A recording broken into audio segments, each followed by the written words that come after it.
Okay, we're live. I'm cutting it just. I'm cutting this one real close. I'm gonna get set up here. I'm gonna give YouTube a few minutes to let everybody know that we're here and that we're live. I want to thank everybody who's joining us today.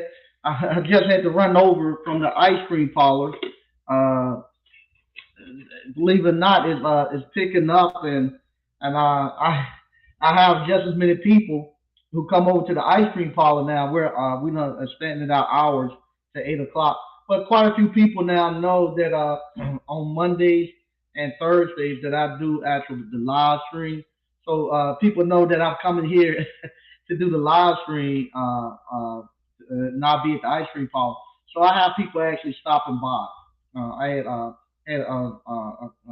family from New Jersey that's over there, and they stopped by, and I was talking to them, and time kind of ran out. But it's actually pretty amazing. The people watches this, and then as they're traveling through, it seems like they kind of plan their actual stop to actually to coincide with me doing the live here, and they stopped through at the ice cream parlor, and I was surprised when I walked in. They told me the young men that work there.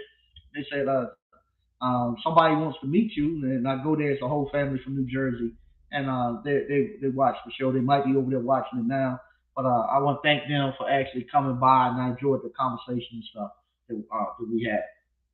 Uh, like I say, I'm giving YouTube a few minutes because I was talking over there, running my mouth. I didn't set up the pre-announcement.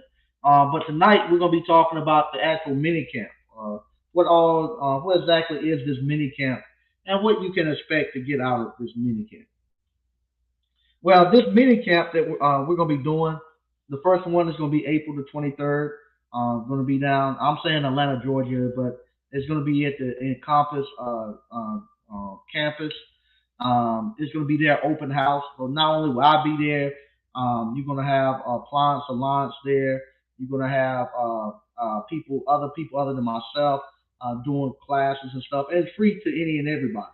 So whoever wants to come down to the Atlanta um, on April the 23rd, it's free for anybody to come there and take the classes, and actually to be there, to come to the class that I'm going to be doing also. Um, but what you don't get free is the actual appliance boot camp online. What I would like you to do, if you hadn't already, purchase the appliance boot camp and get started, get your business up and running. And when you get down there to the open house, you now have something that you can actually take the information and stuff that they're giving you, and you can apply it to your business, and you can see what works and what doesn't work. That was one of the things that Brian Tracy always said about now with the internet and with social media that we have now, especially if you have a business, with the advantage of going to something like the mini camp and the open house, and you have that small appliance repair business already running. Now, when you go there, you're not just going there to get motivation and talk. You go there and you get tips, and you get procedures and stuff that people are giving you that you can actually take right then and there and go apply to your business on Monday morning. And you can see the results, and tweak it to get the best out of it, to see what works and doesn't work. Unlike if you're going to a university and they're giving you information, it'd be 3 4 years at best before you even can apply the information they gave you, if you can remember it or not, to see if it works or not. So unlike going to university and taking a course, I want you to have your business up and running when you come to the mini camp, and from there you'll be able to take the information that people are giving you and apply it to your business, and you can see the actual results right then and there. So what I'm going to be doing at the mini camp, I'm going to be doing the blueprint. That's what I'm calling it, the blueprint. So what's going to happen at the mini camp? It's just going to be a scaled down version of how appliance boot camp works and how you need to apply it to your business to get it to work. We're not going to be able to do hands on. They're going to have hands on there, but with me, I'm not going to be able to do hands on there because one, the time restraint. Your hands-on is going to be done at the customer house. I know some people don't like it, and some people say they want you to go. They don't think you should go to the customer house and actually train. But that's how I got trained. If you go work for a company like Sears and stuff like that, they're not gonna have no training program they're gonna send you to. They're gonna actually throw you in a van and you're gonna be out there working on customer stuff. With the technology we have now, you can be at a customer house, and if you're in a jam, you can reach out to me, and I can give you a link and where I can actually look at everything that you're looking at and be just like I'm sitting in the room with you and help you get through that jam. Also, with all the tools we have at our disposal now, where you got appliance college and you got YouTube, just about anything you want to do. If you wanted to, you can actually go on YouTube and figure out how to replace somebody's knee if you wanted to. That's how much information is out there. So you can definitely go out there and learn how to repair somebody's washer and dryer. And you're just gonna get the one or two stops per day, and you're gonna get your hands on training there and get paid to do the training. And that's the way you learn. That's the way you learn. And so that's what I'm gonna be teaching. I'm gonna be teaching the blueprint. It's gonna be a scaled down version of just what an appliance boot camp is, how you take it and apply it. And what somebody was telling me, I was talking to somebody this week, and they were telling me if they got the course, but not only do they have the course, but if you just go back and look at all the videos, we got over I think right now over 300, maybe 400. Let me see how many videos we have. I don't know how many videos we have over here. It's over 400 videos. If you go and you look at those videos that we have on here and listen to the people calling in and information that we're giving them and people and read the chat that's going on in here, they said you use that with in conjunction with the appliance boot camp. There's no way you can't make it, and you be fine. So that's what we're going to be doing. They will have hands on there at the open house. Um, so if you want to come there, you want to do some hands on, they will have some hands on there at the open house. At the Atlanta mini camp, I would not have any hands on. I would just be doing what we call the blueprint. Um, when I get to the other ones, this is the first one I'm doing with an open house. When I get to the other ones, where they're not, they probably won't be an open house at some of the other ones, then I would have something there for us to do some of the hands on. But there, you have other people that be doing hands on, and I'm going to be actually getting you ready for how you actually implement the actual appliance repair business. And like I say, the easiest part of this thing is the actual repairing of the appliances. And people don't realize that, but it is. The easiest part is actually fixing the appliances. The hardest part is going to be, to me, is the business part. The business part is the highest, is the actual hardest part that I've found out. I'm gonna get the actual. Somebody asking for the address. Greg B, I'll get you the address in 1 second. I'll get the address for you for the actual mini camp. And give me 1 second, and I get the address, and I'll tell you too how many actual videos we do have on the appliance bootcamp.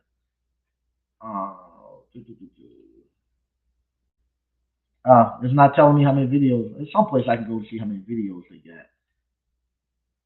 But here go the address right here for the actual mini camp.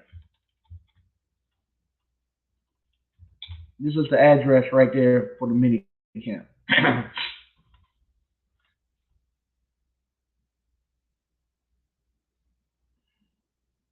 It's gonna be in Lawrenceville, Georgia. That's let me put it in there again because uh, it didn't break it up. Well, it didn't break it up, but that's gonna be 775. Let me do this right here. Make it look better for you. Here go the address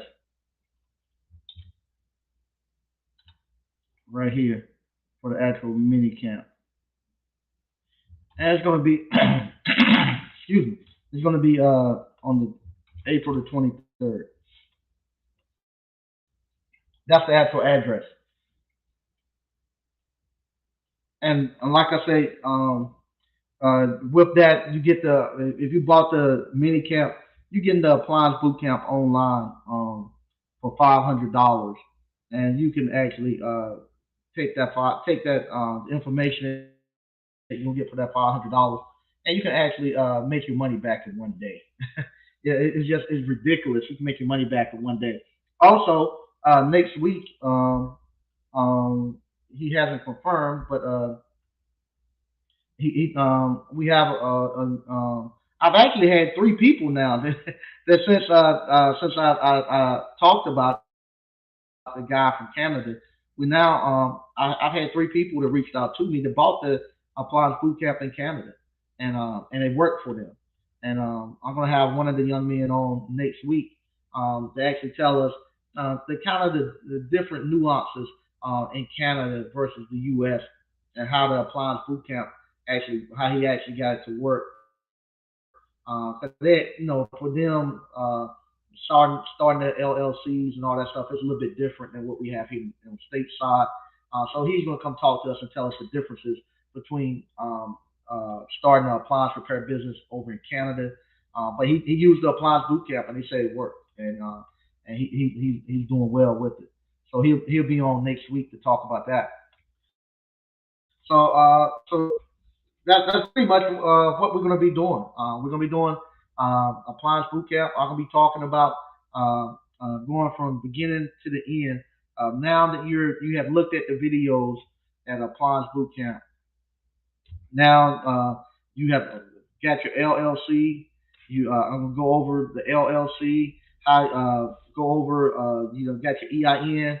Now you got your contract, and now I'm going to be going over how you actually automate. So how you can actually, when the work orders come in, how you actually structure it so that you can actually have an automated part where they go out and call the customer go out and schedule their appointments.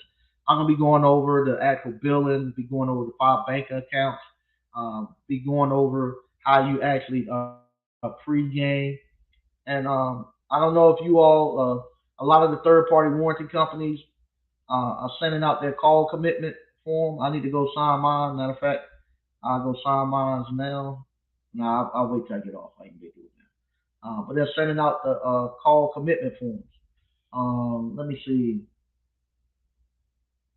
I might be able to show this right here. And nothing. Okay. I don't see nothing on there uh, too crazy. Okay, I'm gonna share this right here and show you all.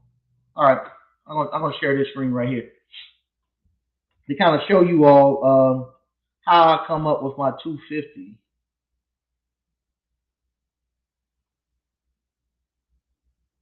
Okay, yeah, you all can see. I ain't gonna let y'all see no more than that. But this is what happened now. The third party warranty companies now they're seeing how many actual work orders and stuff and how many policies they have in your area. This is now when they start bringing in people and they start to make phone calls. And what they'll do, they'll give you a call commitment. They're telling me they're going to for 2022 they're going to give me a call commitment of about 475 calls. That's just what they put there. That number, I probably get that many in a month, but that's what they say because this is what they're telling me that what my gross goal of spent should be about $246.77, and that's where I get my 250 from. And how I get up under that 245 on some of the calls, they're not gonna repair it. They're just gonna replace it out, and so I'll just be charging 125. But for every completed call I do, I'm gonna charge them 250. And so as long as I stay up under this number right here and I'm in their good grace, they're gonna constantly keep sending me calls. So that's where I get those numbers from. That's not me just pulling some number out my butt and just telling you all that. This is where you get it from. And what they'll do, they'll give you a call commitment. A lot of them will start giving you call commitments now. You have to sign it and say you agree to have to do the calls for that amount. And and that's how I run my business. I've been doing it for 15, 20 years, and that 250, I'm able to live a good life. I'm able to live a great life. And as long as I'm building out for that, I'm good. And I love it. I love it. I'm gonna read some of the stuff we got going on in the chat. I'm not gonna be here too long. Like I say, the ice cream parlor now is starting to jump. That ice cream parlor is starting to jump now, and I'm getting to the point where I might be hitting my goal a lot sooner. So I got to go over there and kind of help them out as they wind down for today. All right. Salute to Grandmaster Mike and ABC family. Hey, how you doing, Shimano Five Line? All right, who's that? Uh, BK from the Rockies. Say what's good, ABC family. Hey, how you doing, BK? Daryl the Finisher. What's up, ABC fam? All right. Reloaded Appliance. What's up, Mike? What's up, family? Hey, hey, how you doing? Mike, did you hear mentioned earlier this week that GE and other companies? Yeah, yeah, they'll be there. GE is from what I they're gonna be down there. I guess showing you how to use their little I guess their little tech device or whatever. Somebody's gonna be doing a seal system class down there.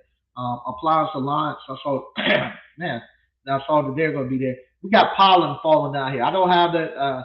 I don't have that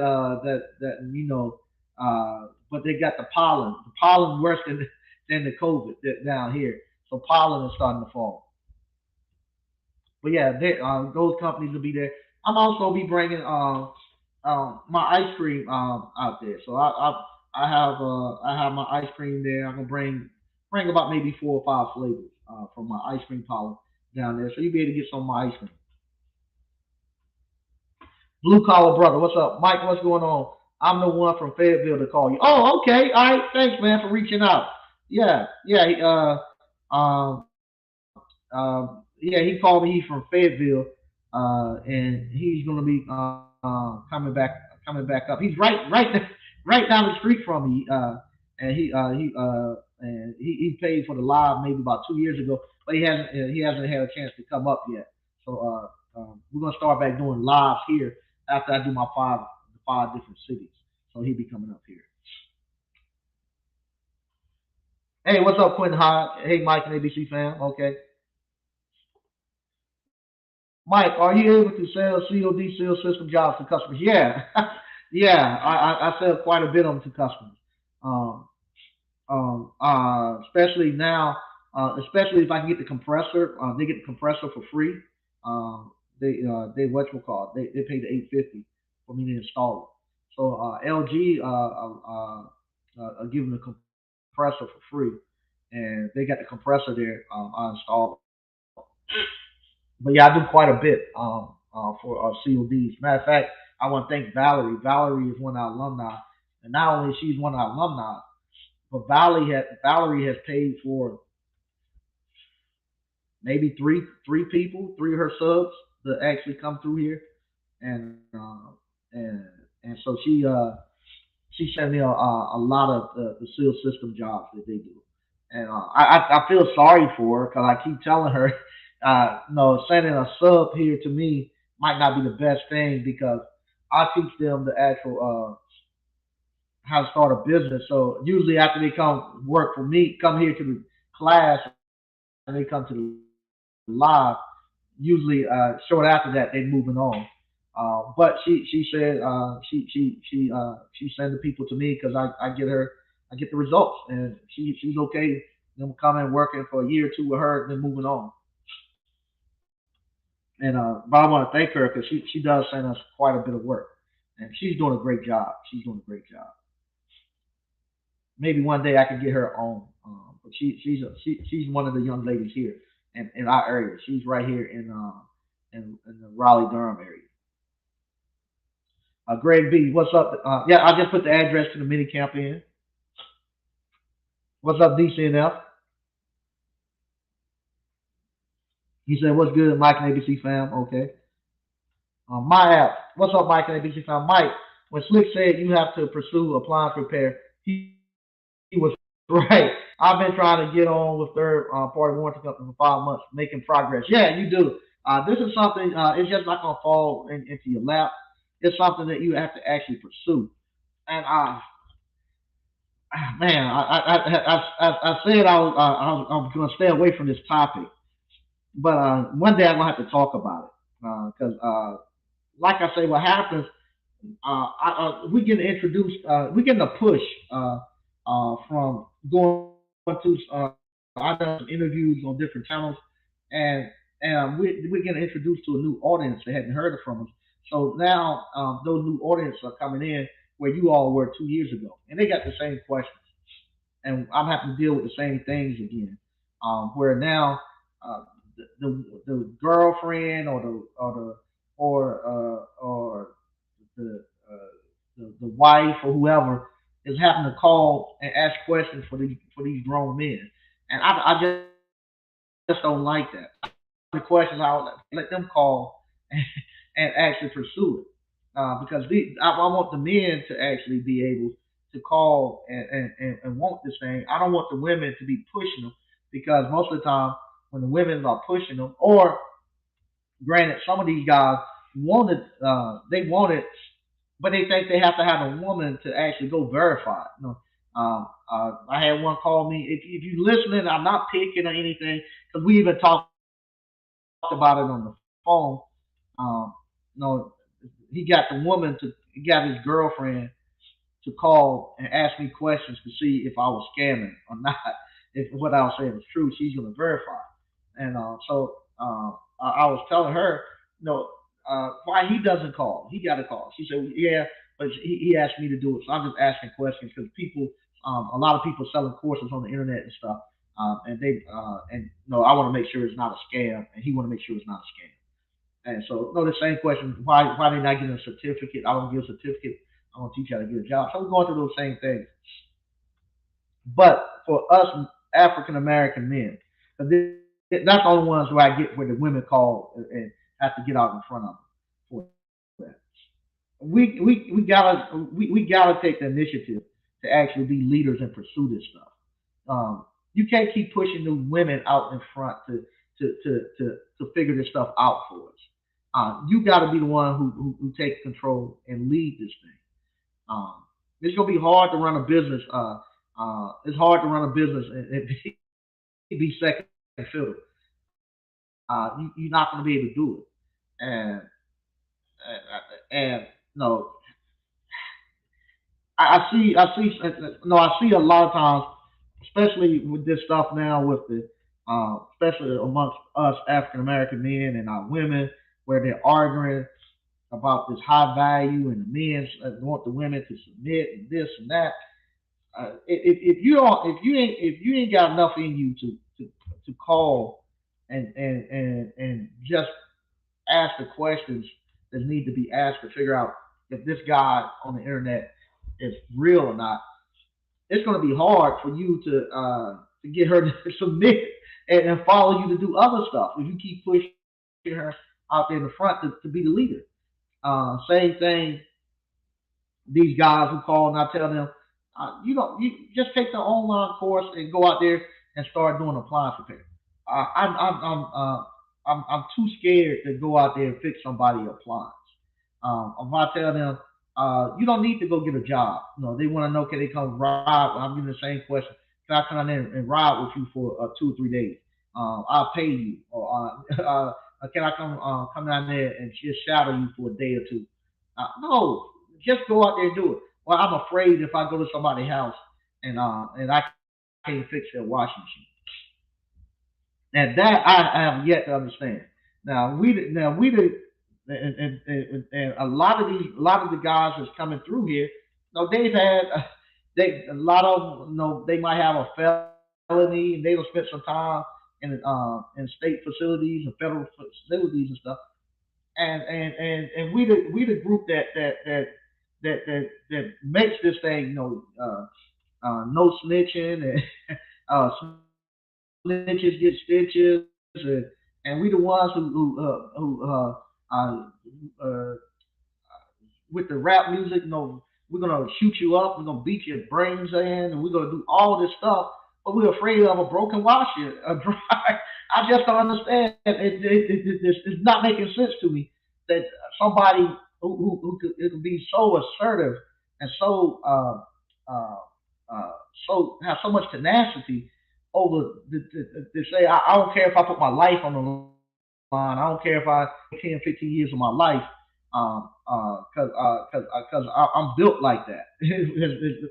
But then so afraid to just go knock on somebody's door and say, "Hey, I'm gonna fix your washer and dryer," but they can run so much terror and stuff in our community that they're afraid to go over to the next community over and they're gonna pay them. It ain't like they kicking in your door and taking something from you.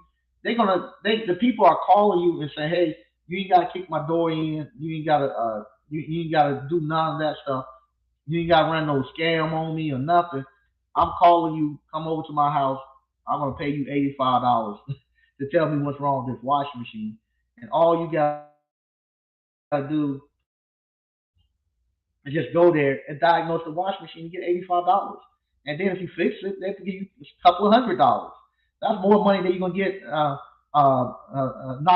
knocking Thurman in the head that he don't work all week and the cash his check and he got $200 in his pocket. They're gonna give you $300 or $400 to fix the washing machine, and we're afraid of it. But we're not afraid to hit old man Thurman in the head and take his little check. They ain't $200. I just don't understand it. I just don't understand it. I'm on the phone with so many grown men who's afraid to just go out there and knock on somebody's door and say I'm here to fix their appliance.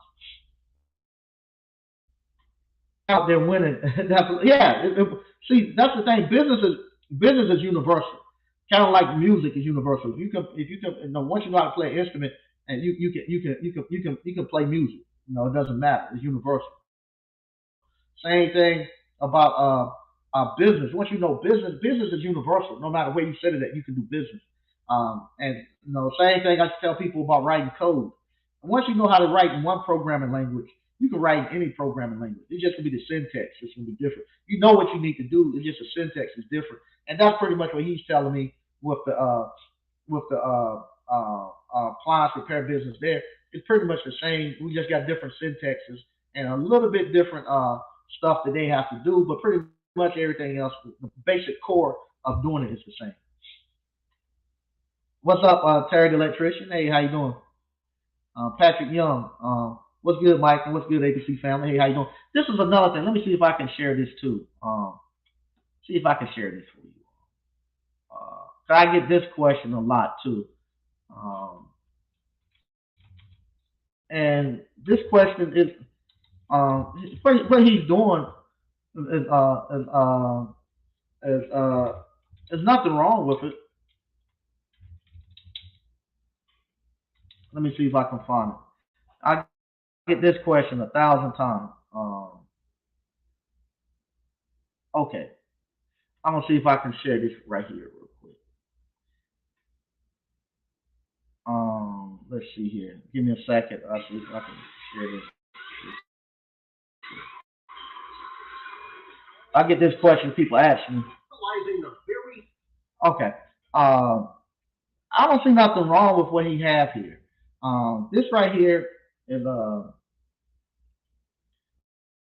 Uncle Harry's appliance wizard tool. A lot of people ask me all the time, "Do you think it's good?" So I finally looked at it and see what's going on, and we're going to talk about it, see exactly what he got going on.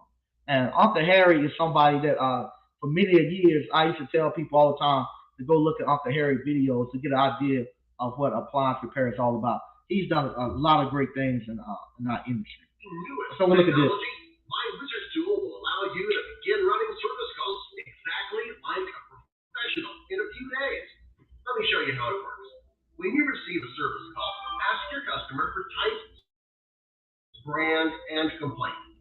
Okay. All right. So I'm gonna stop. All right. So what did I tell you all to do? I'm telling you all when you get a service call, what you want to do? Call the customer and get a picture of the model and serial number. So that's what he's telling you right there. So same thing. All right. So let's keep going.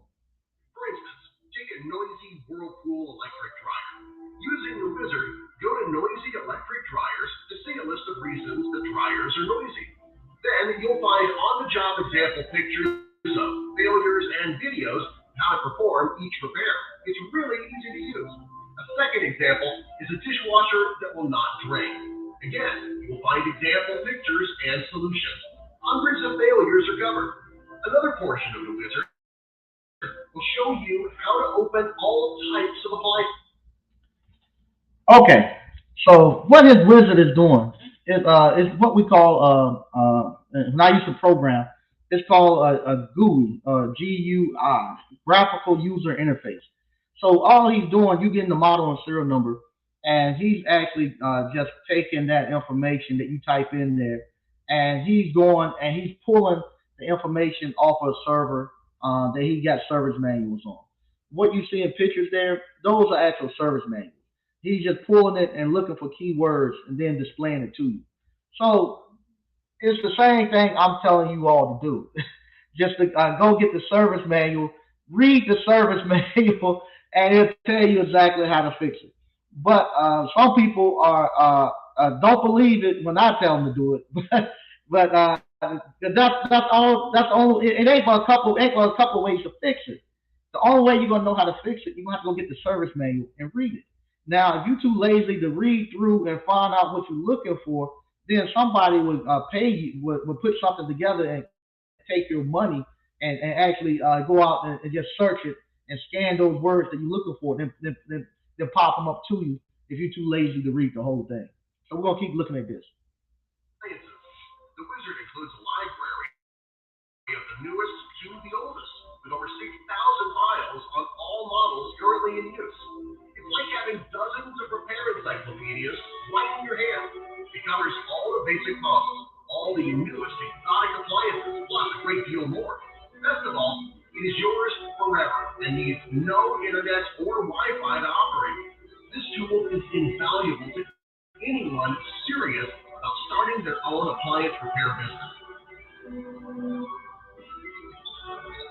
Find out more by calling 800 958 4430. Okay, all right. So that's all it's doing. It's just going to a website like Appliance, or he might even just buy the manuals like Appliance. And all he's doing, instead of you searching the internet, he's just downloading it to that tablet or to your device, and it's just searching it right there on that device. And every so often, you probably have to log in to get an update of the newest manuals and stuff. So that's all it is. And like I told you, you can do it the same way. Search the model, get the service manual, and then download the service manual to your phone or your tablet, and it's there when you get to the customer house. And you don't have to have the internet stuff there once you save it onto your device. So that's all it is. There ain't no rocket science about this. It ain't but a couple of ways you can go about fixing this stuff. So sometimes, like I said, what he's doing is there's nothing wrong with it. Some people don't want to go through this, just don't want to read. Some people just don't want to do the pregame. They've been told that I don't know. I can't figure it out. I can't figure it out when you go there and it's telling you the exact same thing that I'm telling you to do. But I guess he probably have gotten like me, just tired of somebody telling them to go do it and telling them how to do it. They just gonna do it for you. And I'm not somebody who's gonna do it for you. I want you to know exactly how I do it, exactly how everybody else do it, and do it for yourself. That way you don't have to have no middleman in between you and having to figure stuff out. And once you figure that out, how to run it for yourself and how to do it for yourself, it goes across all businesses. It goes across all aspects of your life, everything. You figure out and do everything for yourself. You won't want nobody help. You won't want nobody help you do anything. Uh, Matter of fact, you won't want nobody. You won't want no help from nothing. You want no help from nothing. The other day, like I said, I got to be careful when I'm talking because Jesus Christ, my family listen to stuff and all that. But I was at a family member house the other day, and they were telling. I didn't know that their heating and air conditioning unit wasn't working. And I fixed heating. I fixed them. Matter of fact, the last one that they had, I put it in. I put it in for them. So they didn't tell me that it wasn't working, and they told me they say, yeah, next week I gotta go to I gotta call somebody to it's this place called, I ain't gonna call the place name. I'll just tell what they do. what they do for people, for senior citizens and for people who don't have money, they can actually call this organization. This organization actually go to the government and try to get a grant or something like that to get stuff fixed in your house and all that stuff. I'm gonna call this company MC. I was asking why. Uh, no, heat and air conditioning unit ain't it's not $2,000. Why are you calling them to do that? Well, I ain't got to pay for it, and my money's a little tight. Well, why you call me? Well, I don't want to put you in the box. Nah, that's what I'm for. You call me. I don't want you calling them. And that's where your mind is going to be once you become an entrepreneur and a business owner. You don't want to call nobody for nothing. You take care of everything. You take care of everything that goes on, even around your immediate family and stuff. You don't want why in the world my family members going to be calling asking somebody not I do this stuff. You don't do that. You call me and I'll take care of it. You know, and so that's the way you're going to be as you start to become an entrepreneur and you start to solve these problems. I remember, like I said, I'm babbling a little bit because it's whenever I get these conversations with these men and they are afraid to go out here and actually they're afraid to go out here and actually to fix a broken dryer or broken washer.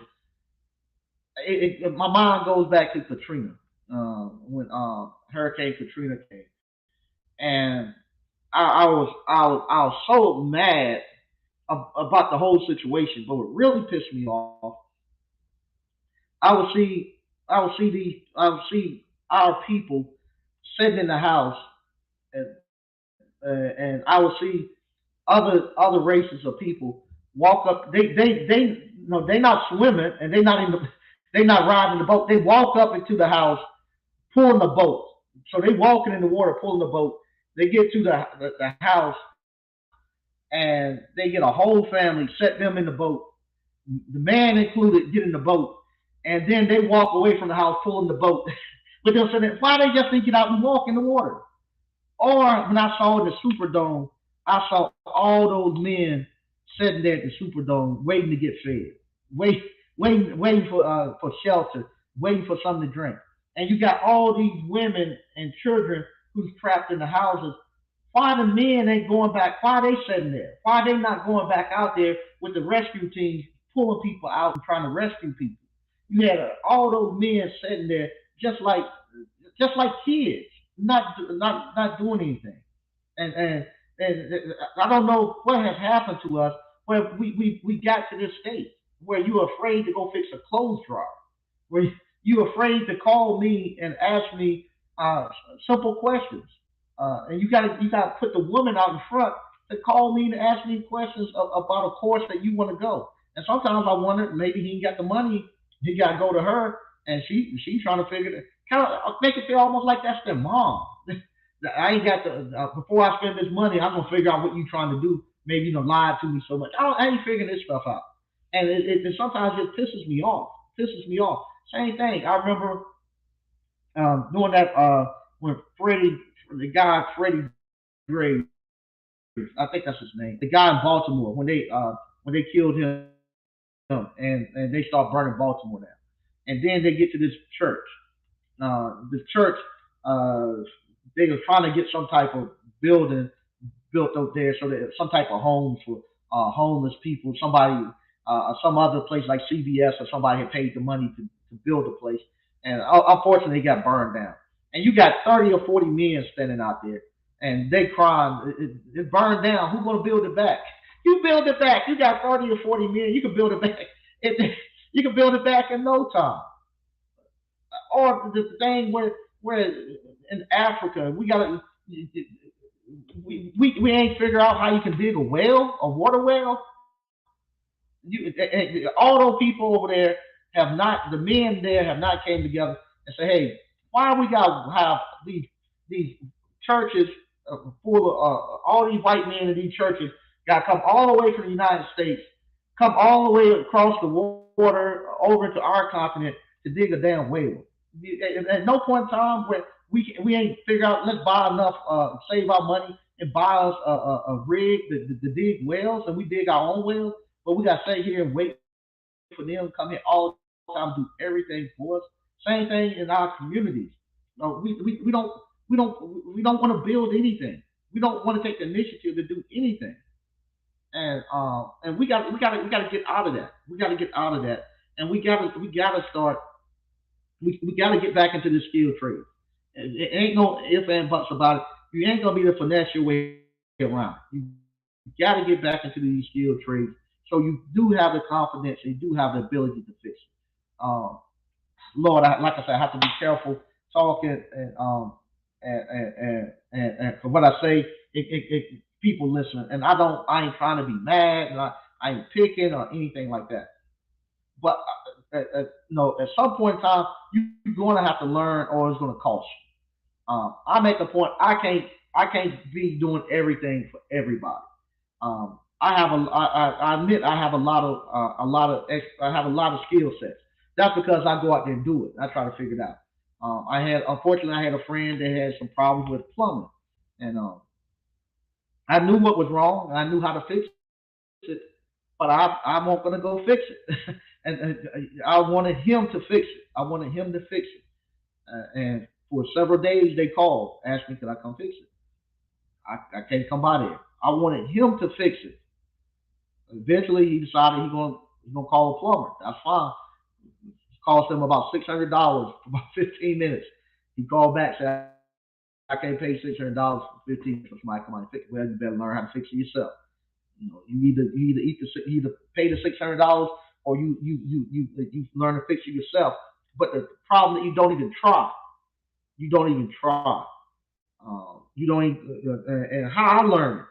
I know I gotta go. Y'all saw me here all night, covered my dust all in my nose, building these buildings and putting them together. You see me jackhammer. I done jackhammer this floor 7 or 8 times, both of them, fixing broken pipes and stuff like that. Didn't nobody show me. I had to go do it, and so they got to do the same thing. We got to do the same thing. We got to get out there and start fixing this stuff. Start getting back and learning the skilled trades. You got to get out here. You got to enjoy the work. You got to love this stuff.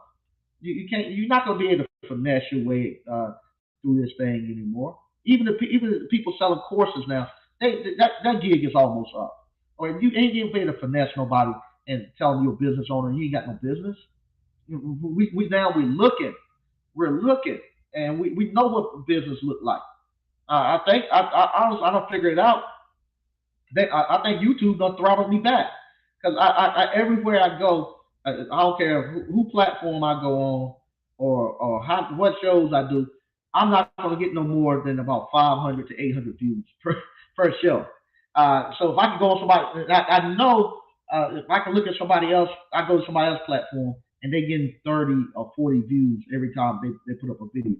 I come to that video, I automatically bring 400 or 500 videos the first day. Then once you get to 7, 8, it stops. YouTube is throttling it back for some reason. If I'm going to every channel and I'm seeing that, but then on the back end, I'm getting so many more people who are watching it, and I'm seeing the reach. When I'm starting to get people calling me from other countries who are actually taking the stuff and actually using it and it works, and I'm seeing people actually pulling off the interstate and making this a destination to come through here. I think they just throttling it back and not letting me see how many views are actually going through there. Because if you got 400 or 500 people following you, then I compare to other people who have 60,000 views, 60,000 or more followers, and I see if they go to the same platform that I go to, they only got maybe 700, 800 more views than I had when I was there at the same time period. So it just don't add up. It just don't add up. And I think they throttled it back because I think because of you all are having so much success, and it's pulling the blanket off of that. When you all can come in and 2 years in business and y'all telling me y'all semi-retired, 2 years in business, and you all are buying houses. You all are building houses and stuff, and they ain't talking about it. Y'all are actually doing it, and you start to look, say, okay, now these people have been doing this. They supposedly be business people, and they've been doing this and making all this money all this time. I don't see anything that's getting built. I don't I don't see them actually. Y'all see my? I can't show my house. I show my house. I might have to. I might have to go. I might have to go get me an apartment in this place to show my house. My wife don't want the. They say that's one thing I can't do. I can't show the house and stuff. But y'all see my community. Y'all see me walking around it, and you see where I live at. So and it's not no major upscale place, but it's a middle income, upper income community. So I show you all that. But these people don't own don't own a personal house. They live in apartments and stuff like that. It don't add up. It just don't add up. And but they teaching us all this stuff about business and supposedly they running with running with people who moving and doing stuff, and I just don't see it. I don't see it translating. I'm starting to wonder now if the YouTubers are just as bad as the rappers and everybody else out there doing they running the same time. Where they're not really. I don't see no physical businesses that they're showing us. I'm not seeing no physical properties that they're actually showing us that they're putting together. I'm not seeing it translate into what they're teaching in their real lives. You all are not. I see you all out here doing y'all thing. Y'all got businesses, real businesses that we can call and that we can patronize, that we can see. I see you all show up with your service vans. I see y'all show up in the uniform and proud. And I don't ever see that coming from a lot. I see just a lot of talk, a lot of talk, a lot of talk. Now, if I say for instance, I didn't have if I was single, I didn't have to pay college tuition. I didn't have to pay private school tuition. I didn't have a family that I'm supporting. If I didn't take my money, buy this building, renovate it. I didn't take my money, buy the next building, renovate. I didn't take my money, buy none of the stuff that I'm doing, and I just took all my cash and just stuffed it in my pockets and stuff. What in the world could I've done in these years? What in the world could I've been at these years? Yeah, I would have a mansion and maybe two, three Ferraris and all of that. Um, but I wouldn't have any life. I would your family becomes your life. I wouldn't have any of that. So these people who doing it, they don't have they're not showing us anything about life.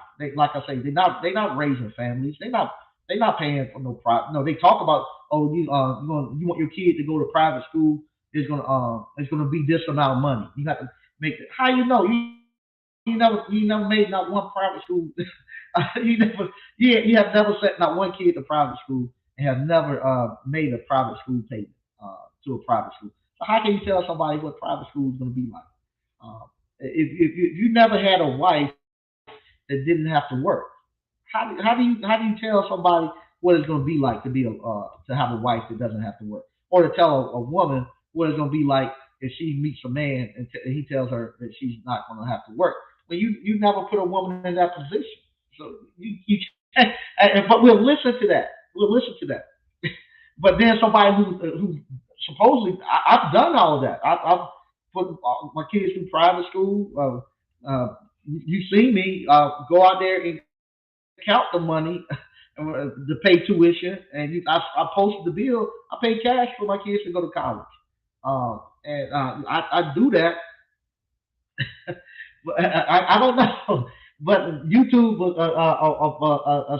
scaled me down and said, "Nah, that You can't put that out there. You see um, uh, myself and Mr. Jeff and Tim and Sergio. You see all of us come down to this little town, and put our hands around this town and build it back up. No, and build it back up, and get it back to a place now where it's thriving. We done that. We built this little town back up right in front of you all eyes, and took us about 2 years to do it. And from there, not only that, but they talking about the politicians where we had some battles and still got battles with the with the politicians that we don't come out front. We don't talk about it, but we had some major battles with the politicians and getting this stuff up and running, and we still have battles with politicians and town hall and stuff. I could tell you numerous of stories about that stuff. But the people who never do it, they talk about it all the time. They never done it. Done it. Been there, done it. Been there, done it. And I want you all to do the same thing because it works. It works. The stuff that I'm telling you all to do, it works. It's gonna get your family out of poverty. It gets you so much respect in your community. It's ridiculous. Um, uh, you be the go to for everything. Everybody would know you, and you be the go to for everything. And you have so much knowledge and wisdom. Uh, it's gonna be good. It's gonna be good, and you'll never. That's another thing too. People say, well, anything could happen, and you could be in their predicament. You could lose everything. That's not true. I'm not stupid like that. I guard against risk. I know that hey, um, you have to have long term disability. I need to do a show on that, telling people what safeguards you need to have so that if something was to happen, if something was to happen to me, how do you protect your self and your family? You gotta have a long term disability so that if something was to happen and I couldn't work, I ain't got to depend on the government. I've already paid for long term disability. Same thing when you're young, you gotta have life insurance. You gotta know what type. I like to get term life, all that stuff. I want to borrow money, all that BS. I don't want to do all that. I just need the insurance in case something happens. So I get the term life insurance. Um, and now I'm getting close. Once I get to 55, all my kids and stuff out of school, my house and stuff paid for. I don't need life insurance now. I got enough money to put me in the grave. If not, they can cremate me or whatever they want to do. I got enough money to put myself in the grave. Now I got to switch over when you get 55. Now you should have enough assets and stuff built by then so that if you do pass away, your wife and your kids are good. They got the assets paying. But now you want to go to actually give you some long term care insurance because now, especially men, we get sick first, and we have to have somebody come into the house. I don't want nobody saying no, they don't want to can't take Mike Sneed nowhere because he weigh too much. You can't get him in and out the car, and don't nobody want to roll me over and take care of me. So I don't want to go no rest home. So you now you switch your insurance when you're 55 from health life insurance. Now you switch it to long term care. So if something happens, it's no burden on your family members have to take you back and forth anywhere. There's no burden on your family members have to pay for stuff. You got somebody that can come in there and take care of you and take you where you need to go because you have the insurance to pay for. So stuff like that, you have to have safeguards in there to actually make sure that you're okay. And you plan for those days. You plan for if something bad happens, how you gonna be okay. And so if something bad happens to me, I'm fine. I'm fine. I'm okay. My family will be okay. But that's the stuff that you learn as an entrepreneur, as a business owner. You learn to guard against the risk. That's why when I go out here and I say I'm not going to do a business unless I know somebody's been in doing that business 10 years or more, then I'm going to get advice from them. If somebody just starting off, I ain't going to do that. And unless it's something that I want to do just for fun and a hobby, and I'm not going to lose the money. I ain't going to try to start nothing for. I'm too old to try to start some break into some new business from scratch right now and figure it out. It take me 10 years of dedication to figure it out.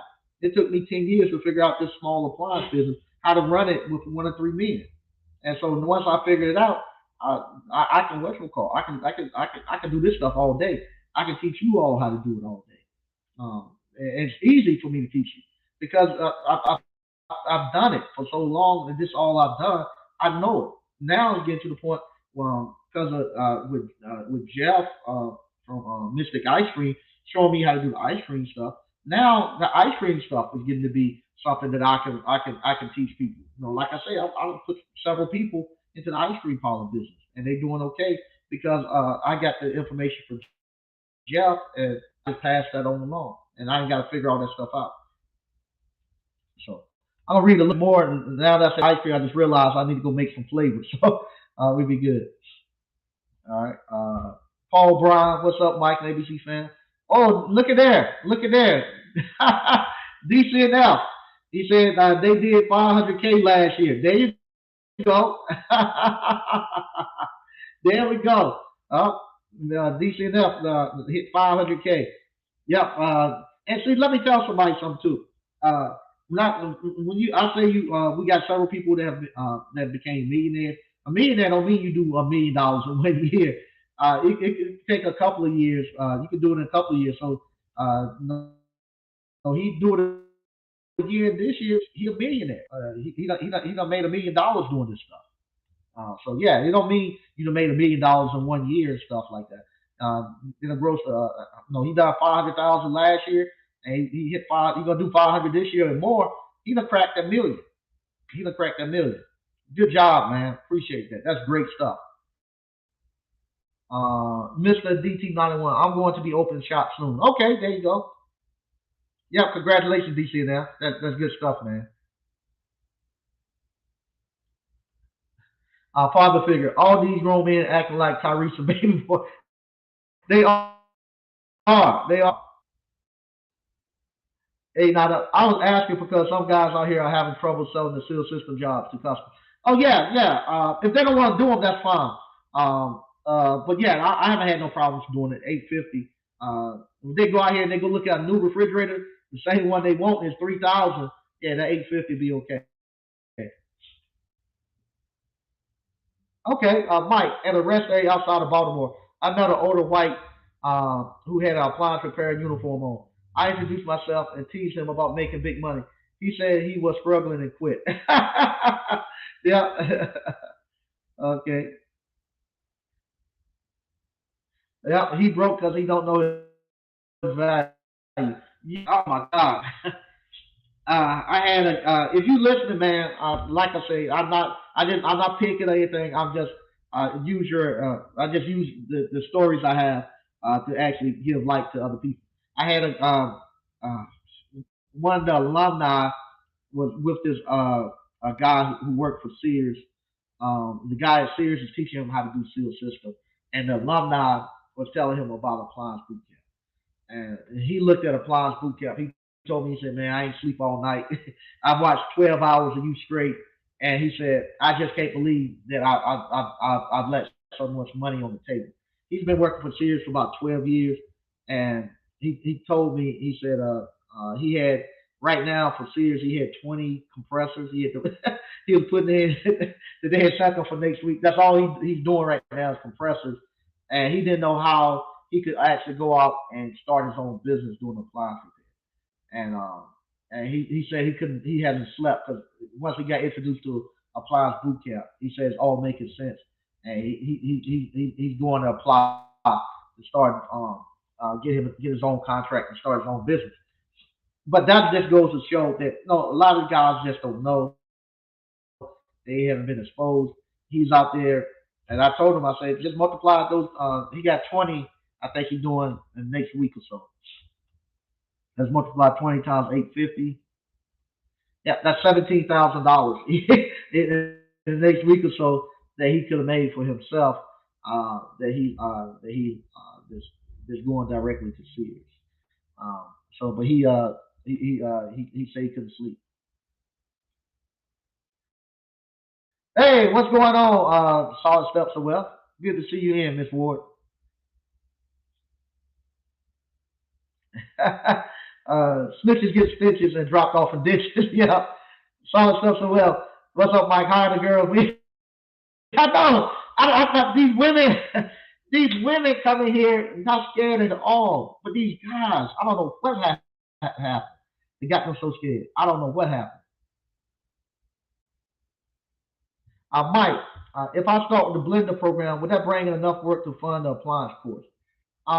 You can actually, for the amount of money that you pay for the blender course, just do the monthly payment on the appliance course and just go ahead and get started. You can do both if you like, but you can no you can get you can do the monthly payments for 199 and look at it. It'll take you a weekend to look at the course, then get going, and before the month is up, you'll be out running. Yep, there's nothing like fixing something and the people in the house are happy, no doubt. Okay, Warren Davis. We didn't have dads to tell us it's okay to fail, so we rather shoot someone than take an L or get teased. Oh wow. Okay. Uh, Thanks for giving the insights, Warren. I take for granted that I had my father, I had two older brothers, I had uncles, I had my grandfather, I had all those people with me growing up, and in the community. One for one set of guys that didn't have their fathers in our community when I grew up. So I take that for granted. I didn't know that. All right. All right. Terry the electrician said facts. Okay. I take that for granted. Okay. We keep giving people excuses. Either you want to win or you don't. That's my opinion. Okay. A9 Dr. Funk. The best way to get rid of fear is to go for it. Once you fix the customer appliance, the confidence will take control of the field. Yeah, it will. It will disappear. Okay, father figure. Folks show up on our borders all the time and prosper quickly. They use their skills to come up. Yep. All right. Solid Miss Ward. Miss Ward sells steel system jobs every day, all day. The how we do it in South Florida. LG, Samsung, Sub Zero all day. Yep. There you go. That's straight facts. Uh, it all started with mental Mike. Oh, thanks, Miss Ward. I appreciate that. That means a lot. Really appreciate it. You cannot re-raise grown folks. Yeah. Mr. Scorpio.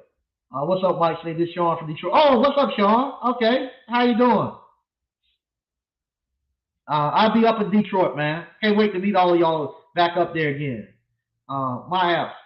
Mike, when they took the skilled trades out of schools, they took away the ladder for community builders. Yeah, they did. Oh man, that right there just really, really, it was a death blow. It was a death blow. It was a death blow. And I don't I don't know what the I don't know why people are so afraid to even try it. I don't know why people are so afraid to even try to go out there. You know, if it's mine and it's already broke, I can't break it no more than what it already is. I'm gonna try to fix it. Unless now some things now I know what it takes to fix it. I just don't have the time. I'd rather have somebody else to do it. So still, and then they want to hate on the ones that do. That's why I build and sell and so on. There you go. Mike, what are we seeing in our community as a result of 100 years of conditioning? Some are more subtle, susceptible to it. Yeah, yeah. I see it. I see it. I see it now. But I didn't see that. I didn't see that from my. I was thinking my grandfather generation. My grandfather and them. They fixed everything. If it was a lawnmower, if it was a tractor, if they had to build a deck, they had to put a roof.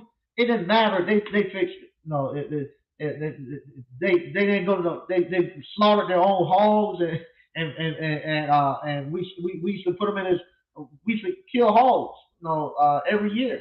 And that's how everybody got their sausage, and that's how you got your pork chops and your fat back and your lard. We done all of that. We done everything and didn't have to go nowhere for anything. I mean, they fixed everything. If everything. Know how many times we done pulled up back in Stonewall, the well. You had a submersion well, and the well, as it turned on, sometimes it moved back and forth, and it'll break the wire to the actual pump, or it'll snap the actual well out. You know how many times with my grandfather and my father we had to go out there and pull that well out the ground. You pull it out, it's about maybe 100 feet in the ground. You find out where the wire is broken at, you fix the wire, then put it back in the ground. You know how many times we had to find where the water pipe was cut off, broke at, and snapped off. You fix it, put it back in the ground. How many times the well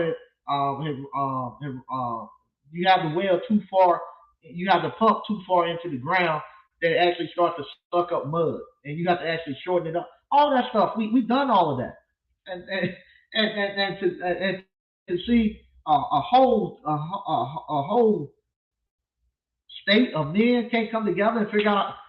If they came one time and showed me how to dig a well, they wouldn't have to come back again.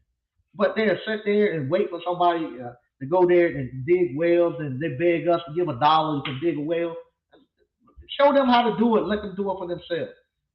Same thing. All that stuff that we used to know how to do from my right at the edge of my father on down. When they took those skilled trades out, and the men left home and all that, we ruined it. I don't care what you say. The men, we ruined it. We messed it up. The men messed it up. The men messed it up. Back in the days of my grandfather and them, yeah, they done their thing too. They might have had two or three. They might have family on the other side of town, this and that, but they did not leave home, and they what you call, they made sure that their family was good, and if he had Miss Miss Josephine on the other side of town, she was halfway decent too, and they made sure that the family stayed intact. But our men, we can't keep one family intact, but if we go out here and make babies everywhere and and can't even support ourselves, and can't even support ourselves. So we fucked it up. We really fucked it up, and we got to be the one to come back and fix it. And that's one of the things that I have to. That's one of the things that I said I'm not going to do. I have to stay with my family. Many a times I've been pissed off because things don't go the way that I think they should go. I might not get I might not get what I might not get the uh, I don't know. I guess the accolades or stuff or appreciation sometimes I think I should get from my family. And yeah, I want to get mad, and I always tell them take a sledgehammer, knock the foundation from up under this family. Yeah, yeah, I would like to do that, but I can't because I have to always keep telling them I got to do this for my kids and my grandkids and stuff. I want my grandkids to not have to go through this mess. So I have to stay there and keep that stuff intact, and make sure that I don't continue it on. It's hard, man. God knows it's hard. I tell anybody that you get married and you have been married. I've been married now 21 years. If you don't think that's not hard to do, that is hard to do. It's harder than building any business. Just stay married 21 years. But you don't do it for you. You have to look at something bigger than yourself. It has to be for now. I have to look for. No, one time I got to do it for the kids. You got to stay there for the kids. Now you got to do it for your grandkids. And I don't even have no grandkids. I got to do this for my grandkids because I got to make sure my grandkids are straight. And so yeah, so that's the stuff. And the men now they don't care. They don't care. They don't care about they don't care about hurting you. They don't care about hurting the kids. They don't care about anything. They just try to survive, and let me just let that go because that makes me mad. On my house, folks have to dig in and learn, but with that, you have to be able to be uncomfortable making mistakes. Yeah, that's why you learn from making mistakes. You learn how to walk by falling. You learn how to ride a bike by falling. So you same thing with business. You're gonna make mistakes. Yeah, get comfortable with being uncomfortable, no doubt. Some of us readily accept the programming, and some of us reject this BS and do what we know that needs to be done. Yeah, it does. And like I say, even myself, some stuff I know is BS, and I have to still have to fight and not put it in my head not to do it. What's up, Trig 9802? All right, what's going on? Paul Brown, what's up? Also, parents not pushing these kids to do anything physical, especially these young men. Don't want to get their hands dirty. My ex girlfriend, 19-year-old son, puts bags on hands to take out trash. Yeah, yeah, yeah, yeah, yeah, yeah. Uh, Like I say, if you look at my hands, if I could show you, they all cut up and bruised. Elbows are always ashy and scarred up. Your hands are rough. No, if no, you try to rub a girl's stocking, she got on stockings, you'll ruin her stockings with your hands and stuff. But I will say this. Uh, I guess I can say this. I remember that the young one of the young guys that was coming here working with me, working with me, and he had the hammer, and he using the hammer, and you hammer and stuff. After a while, your hands get rough and hard and stuff, and his hands got rough and hard. And before then, his hands weren't. And he said, he was with his girlfriend, and his girlfriend had never felt a man's hand on her, and she liked it. She was like, no, that's where a man hand's supposed to feel. First time she ever felt that. What a man, somebody with some strong hands that wasn't tender and soft. And she liked the way that feels, and most women do. Most women do like the way a man hand feels.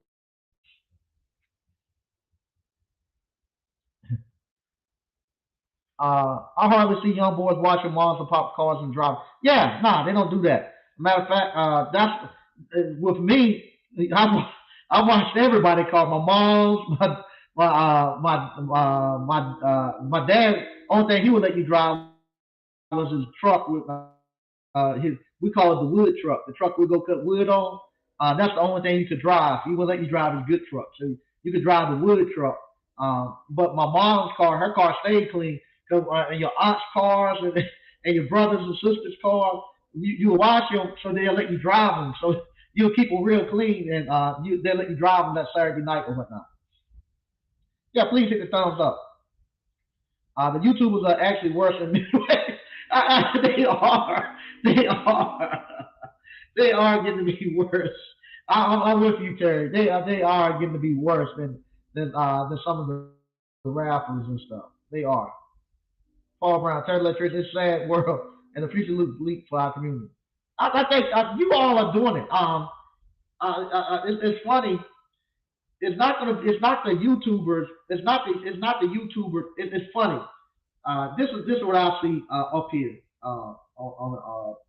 looking on the from outside looking in. When I first came to this YouTube thing, I admit I thought all everybody the YouTube I thought that everybody was doing really well and all this stuff, and that's what my mindset was. Okay, they doing this stuff really well. They running businesses and all that. No, they knew a lot of the actual. Everybody read the same book, so everybody knew the catchphrases in the books. I did not necessarily see the business part of it of them because I just figured they're away. I can't see the business part. They don't want to show their businesses and stuff like that. So that's what my impression was. And then maybe a year so in, I started saying this stuff ain't adding up. I said this. And I started seeing other stuff happening in the background. I said this is just not adding up. I would see them um, go and they're going to do a business and everything's gung ho, getting started, and then like I said, once the honeymoon stage is over with, and you're in the grind, and you got to make that business work. I saw the business stop, and I saw them let it go. I said, "Whoa, what's going on? No, what's happening with the business that they were doing?" And then I figured out uh, business was failing. I said, "Okay," and then I see that they will run back. I'm just gonna do YouTube. Oh, okay. It's not really ran a real successful business, but I could talk about it. Because up until then, a lot of people hadn't read the same books that we had read. So we had knowledge and understanding because all of them had read the books, they had been to the seminars, and they just beat y'all to the punch at the beginning. Now you all have read all the same books that they've read. So when somebody say some phrase or they say something, it doesn't excite you anymore because you don't read the same book. You know that. Oh, I've read that book. That's fine. Now everybody got the same everybody's equal on knowledge and understanding. Now it's the implication, the wisdom, where you can actually take that stuff that you read and you actually apply it to your life or apply it to that business and get the results that you say you're supposed to get. That's the part that we want to know. That's the part very few people can do, and only somebody that can do it can teach you how to do it. Somebody ain't never ran a business before, they can't teach you how to run a business. Only person can teach you how to run a business, they got to have ran a business before. So what happened now, you all have gotten where you all have ran businesses now, and you all are running businesses every day, and you realize, man, in order for me to run this business every day, I can't be on YouTube no for 3 hours talking YouTube, ain't making no money. My money is getting made from my business. I got to spend more time on my business now. If I take away time from my business and be like, I ain't making no money. So wait a minute, something ain't right here. Now, if you could be on YouTube 4 hours, but I don't never see your business, I don't see nobody, you ain't got no employees, and stuff, you don't have no business that you're really doing. Your business now has became just talking on YouTube. Well, I don't have no problem with that you do that, because I like the entertainment. Some of the people I know don't know how to run a business, but they have good commentary, and I like to listen to them. I'll be honest, I like to listen to them because it's entertaining and somewhat motivating. But I just know they can't run a physical business. That's no problem. But what happens for so long, they have came off with them how to run a physical business, and they business people, and you find out quite quick that they're not really business people. They're mainly reporters and entertainers, and there's nothing wrong with that. I don't have no problem with that. I don't have no problem at all with them doing that. But it's the fact that a lot of times they scared of, they scare off the game of people who are business owners and stuff. They scare off people who would actually come to you to actually learn a business, and they get them they'll run them off before they can get to you. And that's the problem I have, where especially in our community where we don't really know business owners, and we're looking at them thinking they are business owners. Then you find out that they're not, and by the time you done found out, you done wasted 7 or 8 years of your life following some rabbit hole that done ran you down, and you ain't made no money worth talking about. All you done, looked at some, talked about irreversible trust and all. You ain't made $200 yet, but you want to call me about some irreversible trust and all that stuff, versus where somebody could actually get to you and showed you a business where you could have made over $100,000 a year, like DCNF, cracked a half a meal. That's good stuff, and you could have been there. Okay. YouTubers are worse because they pretend and can pretend their fake courses work. Yeah, yeah, yeah, yeah. Yeah, YouTubers without real business just selling dreams like prosperity. Yeah, yeah, yeah, yeah, yeah. Yeah, no doubt. They're doing that. They're selling prosperity like that. Mike, I was telling one of my partners about you earlier today and how you bought the buildings and built the Appliance Boot Camp and the ice cream park. Thanks, I appreciate that. Yeah, that's the stuff that that's the stuff that I thought that they were going to do. So when it was funny when I was reaching out to behind the scenes, I was reaching out to a lot of people. I said, "Yo, downtown right here is wide open. They're giving buildings away." And I'm looking at because I think that they're making millions of dollars. The way they say they're making millions of dollars off of this stuff, and they got all this money. I'm telling them, hey, come down here and look at these buildings, and buy one of these buildings and let's build like a Tulsa, or we can turn it into like Bill Street. Come on down here and buy it, and let's set up shop and do this thing. And I think and I didn't get nobody. I didn't get nobody to come down here. I thought, honestly, I thought it was me. I said, okay, the reason why, because you never really, you do just an appliance repair business. How this was with my mind? All you done is an appliance repair business. You done a little bit of real estate, but you never really uh, built no business up from the. No, I have built a business up from the ground. I never done nothing major. They went across state lines and stuff like that. No, I just had done little small businesses. I thought, and but they made money, and I had built them, and I lived I thought I was living an okay life, but I wasn't driving no Lambos and then like that. I never even thought about it. But anyway, so I thought it was me. That I just hadn't proven myself. It's funny not to think about. So I'm thinking, okay, I got to prove myself to these people to get in, and maybe then they would come. And then I got some. I started communicating some in the background with people, and I realized, oh, they not really entrepreneurs. They're not really business owners like that. Okay, so then that's when I realized, okay, that's what the problem was. And then when people would sometimes some people ask me, what do you think about this?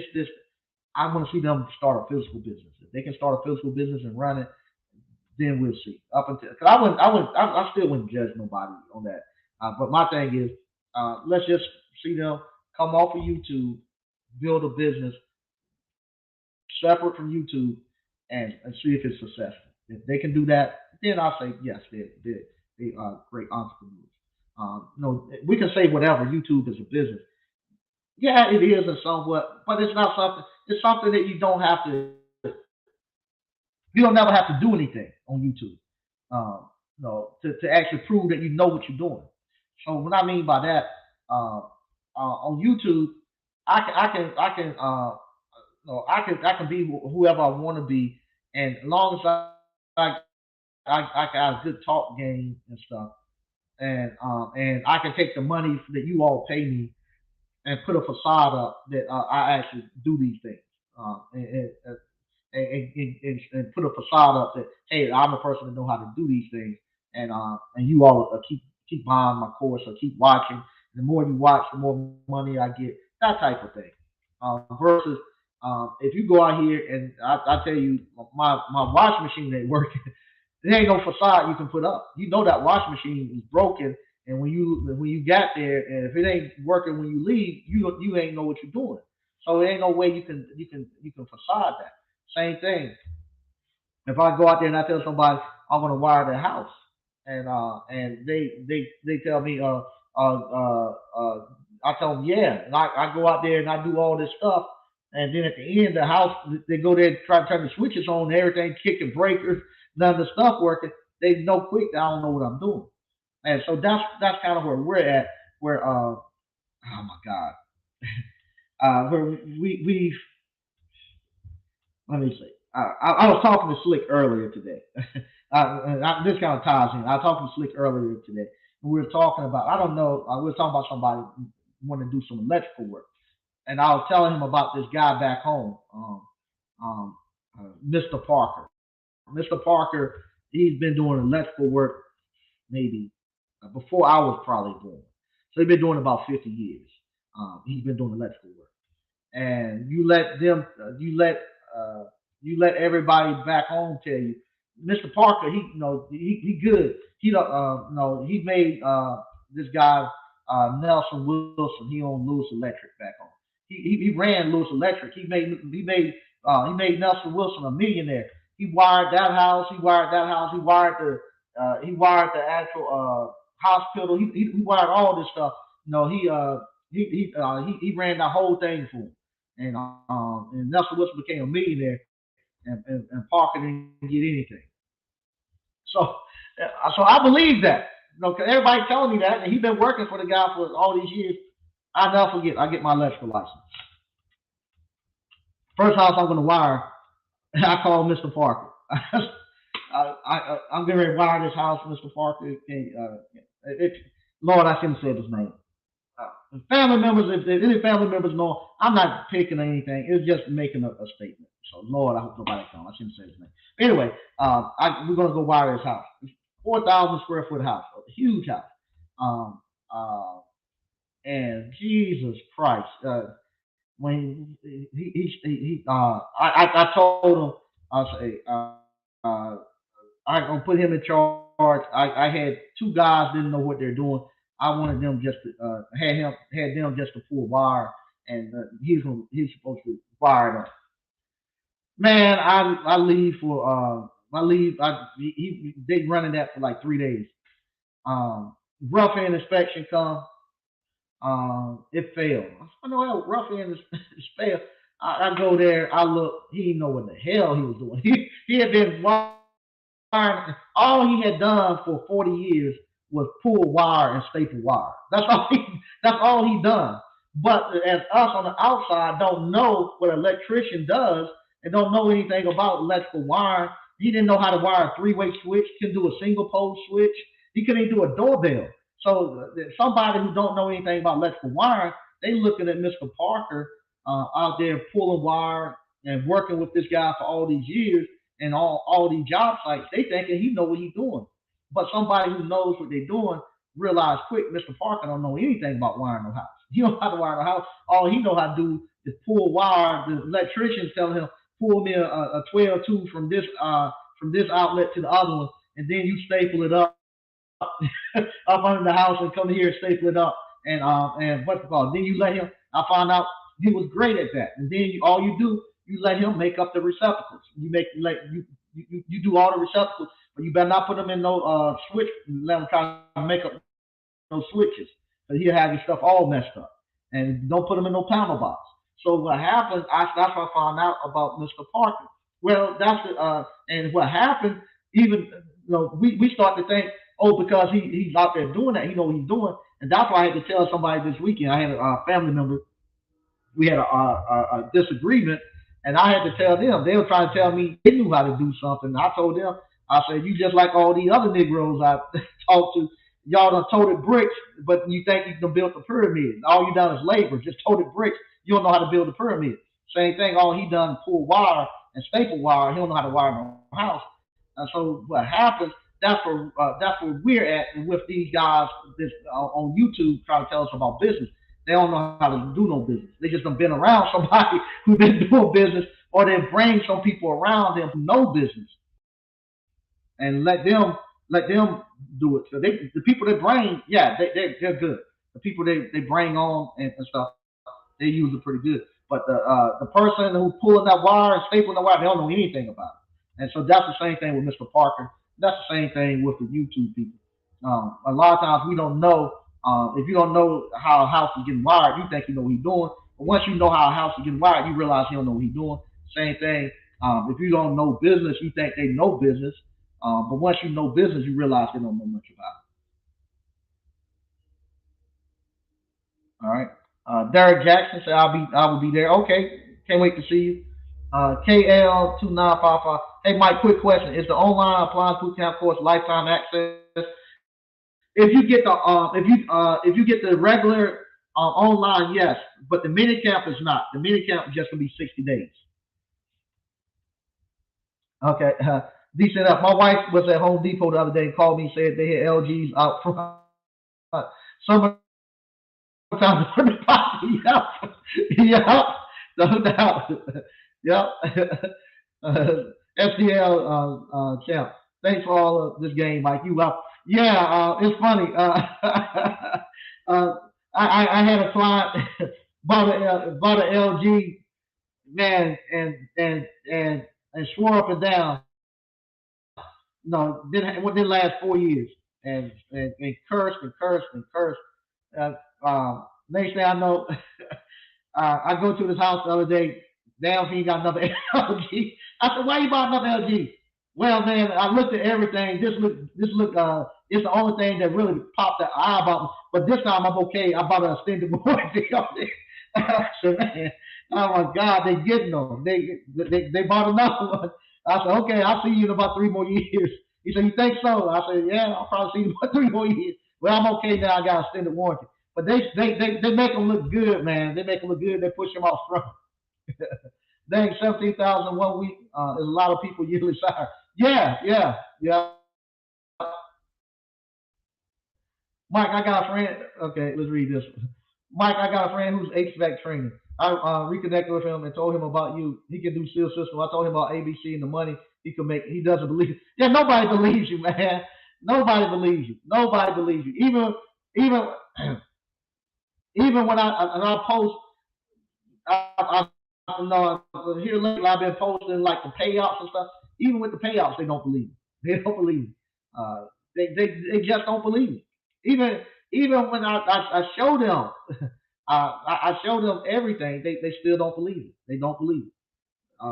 So I don't know what else you can do. Ernest Anderson. Mike, I'll be married 33 years tomorrow. The cloth we're both cut from is very small now. Yep, yep. Yep, that's exactly what it is. The young ladies ain't don't suck no man's hand. The guys ain't got to work in tobacco. They ain't got to soak no shingles and stuff. So the young girls don't know what a man hands feel like until a man until a man hand really grab them, and then they say, "Whoa, maybe something ain't right." It's the truth.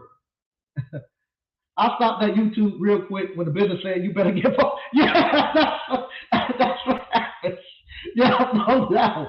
You get on this YouTube talking, and and they say, what in the world going on? You guys say, nah, I gotta get back into the business. That's exactly what happened. Oh wow, you cracked five. Yep, there you go. Yep, yep. I jump on. What happened? You jump on in between goals, but you do while you traveling there like Miss Ward does. On the way there, you talk and stuff, but you can't. You're gonna be able to spend a bunch of time on this YouTube thing, and you gotta be out there running that business too. You ain't gonna do it. Yeah, this is the best thing right here, man. Seeing everybody win in this appliance field, this is the best thing in the world. It is. Okay, there you go. Yeah, it's definitely a blessing. Blueprint. Well, there you go. There you go, Miss Ward. 1.5 million. There you go. Yep. There you go. I see you, Miss Ward. There you go. Yep. There we go. We got somebody cracked the million mark. There you go. Yep. Great stuff. I love that. Yeah. Congratulations, Mike. How much were you charging customers when you first started on your appliance repair? Oh my God! Maybe $35 service call fee, $40 service call because I didn't know. Didn't nobody tell me. I didn't know anything. I didn't know anything about business. I didn't know. Uh, I didn't know. My first year, I almost went broke. I would act like the I would act like the I was actually taking them. I was taking out. I had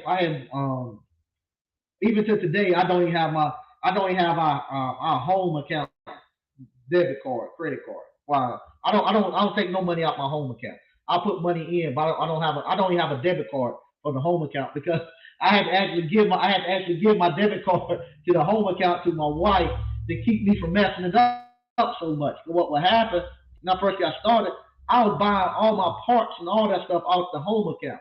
I didn't know anything about those five banking accounts and none of that stuff. So I was taking all my money and stuff out of my home account and trying to run my business and all that.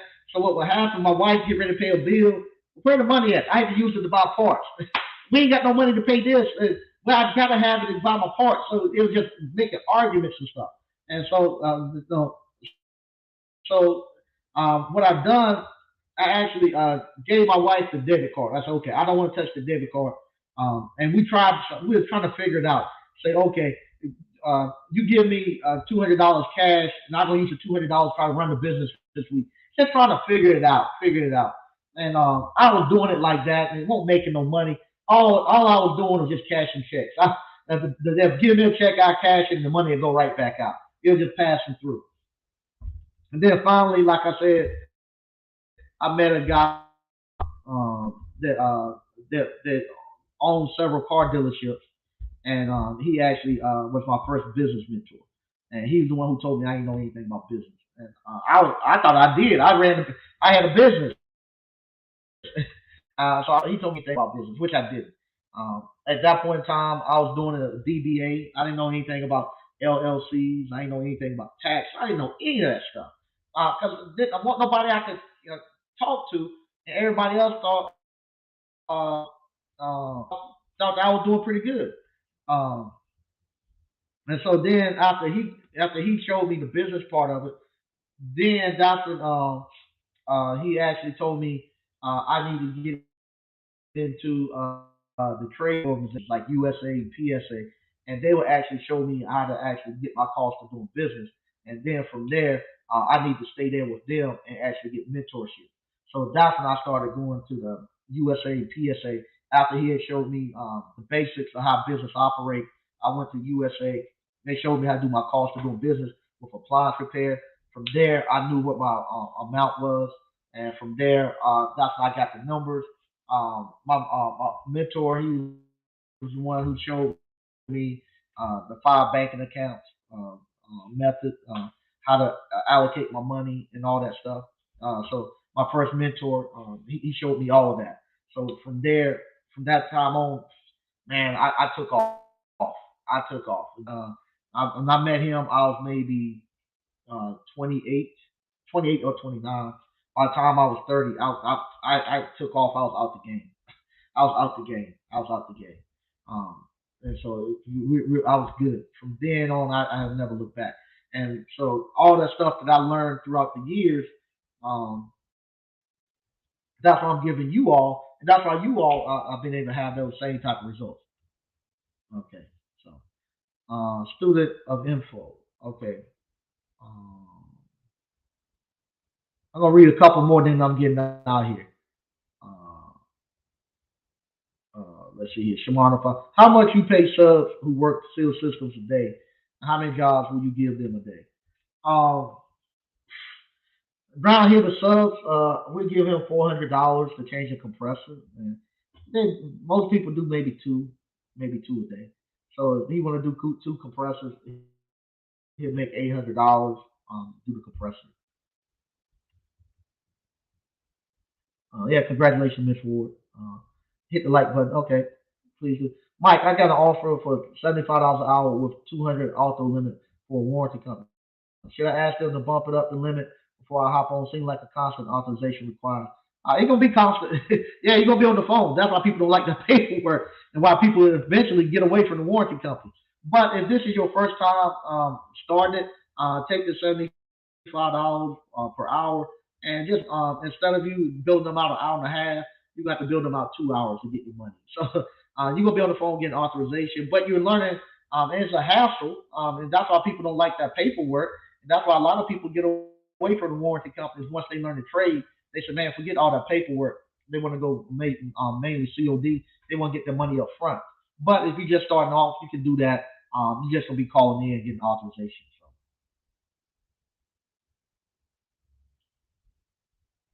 So okay. Congratulations to all this. Yeah, yeah, that's good. Good stuff. Yeah, there you go. Yeah, okay, $75 an hour is what the call fee is for going out. Yeah, there you go. There you go. Sounds about right. All right. All right. Mike, what was the craziest thing you bought when you started making good money? Oh my God, man. I could tell y'all stories. My God, I could tell y'all stories, but I don't get my channel demonetized. But yeah, you're gonna do crazy stuff. You're gonna do crazy stuff, and man, you're gonna do some crazy stuff. You're gonna do crazy stuff. Yeah, you're gonna do crazy stuff. Oh God, I remember not nothing crazy, but this is stupid stuff I would do. Uh, I had like a line of credit with like Ford Motor Company. So what happened? Ford, if once your business start making money, Ford will give you like a $500,000 or $1 million worth of credit, and you can get anything. You can get backhoes, tools. You can get just about anything you can think of. Tractors, you get trucks, cars. You get anything you want. Just all you gotta do is just call down into the dealership. They have like Kubota tractors or something like that. They have Ford credit, whatever you want, you can get. You just call them, tell them you need it, and you go pick it up. Oh my God, I used to call down there to the Ford company down there in Durham, Capital Ford. I I need a box truck. Okay, Mr. Sneed. Which one you want? What you got? You tell me. All right, get it ready for me. Okay, Mr. Sneed. When you come to get it, I ain't got time to come get it. I'm gonna send somebody to get it. I was saying, I was saying somebody down there. I was saying one of the subs down there pick it up, and then from there they'll take it over to God knows what's the name of the place. The place in Cary used to put all my letters on my truck and stuff. They'd put the letters on it. It'll be 2 months before I even see some of my new trucks and new cars. I didn't even know how many vans and trucks I had. They'd just be everywhere, and sometimes it'd be two or 3 months before I even saw it. It'd be brand new. I pull up to the warehouse and I see it there. So doing stuff like that. Uh, like I said, for a long time, just didn't do anything. I didn't do anything. Just hung out at these little coffee houses and stuff like that, trying to learn how to play guitar. Um, just a lot of stupid stuff. A lot of stupid stuff. But that's why I tell you all don't do that now, and I tell you all to have a 10% 10% profit account, so you can go out there and have some fun without nobody hurting. Okay. Oh, Slick say, yeah, that Jaguar is stupid too. And the crazy thing about it, oh my God, the crazy thing about it, I'm thinking about getting another one. The crazy thing about it, I'm thinking about getting another one. I've looked at everything, but I still always wanted the F type, and I'm thinking about getting another. I thought it was out my system, but I'm thinking about getting something else that I want to race. I want to race. Slick say he's gonna put the mobile home thing on next week. All right, do a video, talk about the cost. That'd be great. All right. Once again, I want to thank everybody for watching. If you hadn't already, sign up for Appliance Boot Camp. The mini cap right now is $500. You just saw DCNF. He took Appliance Boot Camp not even 3 years ago, and he cracked the half. And you saw Miss Ward coming in at 1.5, and they was about at the same time, about 3 years ago, doing this appliance repair business. Come on, sign up for it. Get in here and start making some of this money with us, man. And like I say, uh, don't think that you have to hit those numbers that they're hitting, because they are exceptional people. Miss Ward and DCNF are exceptional people, and they had a lot of business training prior to coming to appliance repair. But I'm telling you, 125, 150. That's a good that's a great place to be at making money. And I'm telling you, you have a great life. That 125, 150, because that 125, 150 would be equivalent to somebody making about 200, 225 working on the job, because you get all your money up front before, like I say, taking the taxes out. I'm telling you, you get started, you be a one man shop, and you hitting those numbers, 125, 150 your first couple of years. You can tell a difference in your life. You can tell a difference. You put some space between you and life. I'm sorry, Miss Ward. Miss Ward did not do the 1.5. So don't nobody say that. Don't nobody say that. DCNF is going to do the 1.5. So Miss Ward did not do that. I ain't gonna get her in trouble. Yeah, Miss Ward, I know exactly what you're talking about. So yeah, Miss Ward did not do that. There you go. I know exactly what you're talking about, Miss Ward. Yeah. So, but once again, thank everybody for watching. Man, I tell you, I love you all guys, man. You guys are fun. You guys are fun, and I love to see y'all winning. And I just love it. I love it. I love it. I love it. And this is the way it should be.